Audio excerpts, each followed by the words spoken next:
Walk into a Victorian terrace anywhere in Britain and there is a good chance there is a door under the stairs that leads down into the dark. A coal cellar, a cold store, a place where the previous occupants kept potatoes through the winter and beer cool through the summer. Now walk into almost any house built after 1965 and that door does not exist. There is no down. There is only up or out into a garden that keeps shrinking with every decade of house building. Britain once dug into the ground as a matter of course. Today, fewer than 5% of new-build British homes have any basement space at all, while in large parts of continental Europe and North America, digging down remains routine. This is not because the ground changed. It is not because the climate changed. It is because a set of quiet decisions, made from the 1960s onward, made building downward the one thing a British house builder would never choose to do.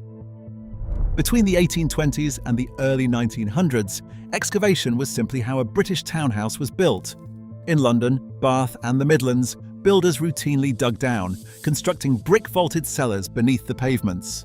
On the streets above, decorative cast-iron coal hole covers, measuring 30 to 36 centimeters across, became standard fixtures, allowing fuel to be tipped directly into the dark below.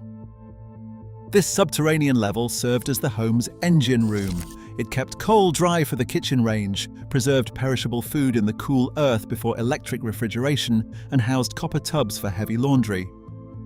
Structurally, digging these spaces served a dual purpose, raising the primary timber floors safely above the damp, unpaved streets.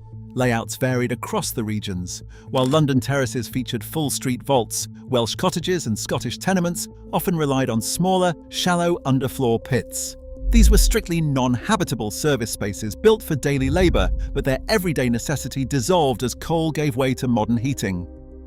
Britain's mild climate created a very different engineering reality. Unlike the freezing winters of North America, where foundations must reach deep underground to escape the frost line, the British ground rarely freezes below 45 to 100 centimetres. Under approved Document A of the building regulations, builders could legally anchor a house just 45 centimetres down. Post-war developers met housing targets by adopting concrete raft and shallow strip foundations.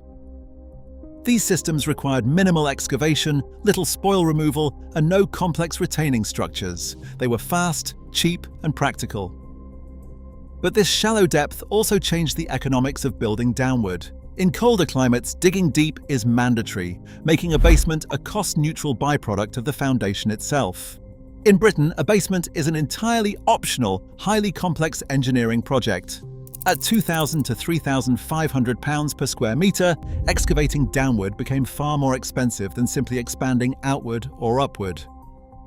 Much of eastern and central England sits on London clay and Oxford clay, soils highly prone to shrinking and swelling. Seasonal drying and tree roots claw moisture from the ground, shifting the earth through an active upper zone of 1.5 to 2 metres. In low-lying alluvial areas, high water tables introduce groundwater risks, exerting immense hydrostatic pressure against buried walls. Keeping these spaces dry requires continuous waterproof tanking and active sump pumps. While a new build can incorporate these systems during excavation, digging beneath an existing terrace demands structural underpinning to manage settlement risks.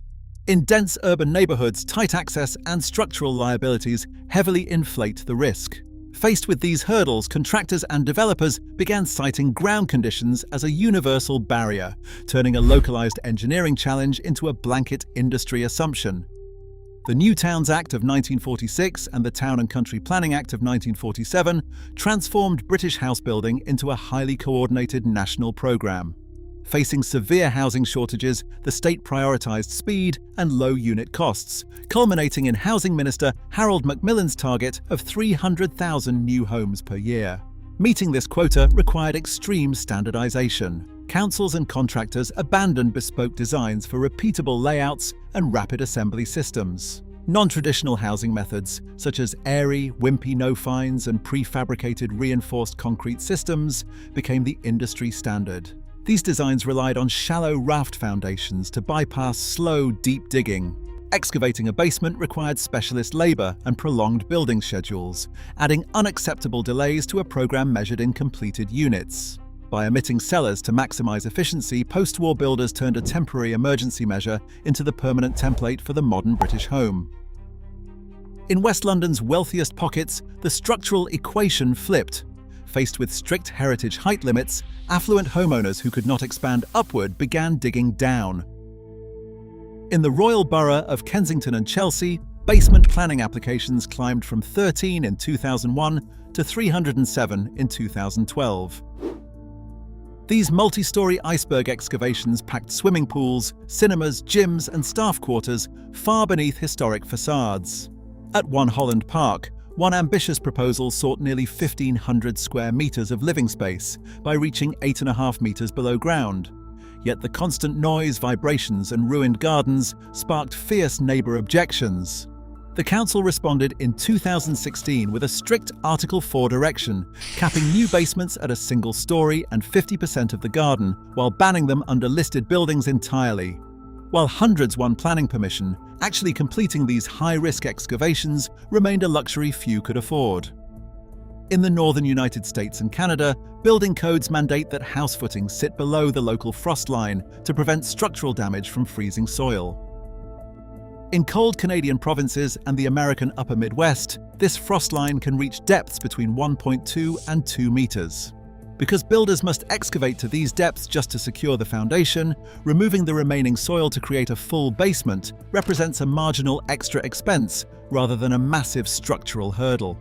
Data from 2023 shows that while only 16.6% of new single-family homes across the entire United States feature basements, that figure climbs to 63.9% in the cold West North Central states. Across the English Channel, Germany and France also maintain a strong tradition of building cellars, even in newer suburban developments. European buyers expect these subterranean spaces to house heating utilities, laundry facilities, workshops, and wine storage. Standard continental house designs and local land use patterns accommodate these underground areas as standard saleable space.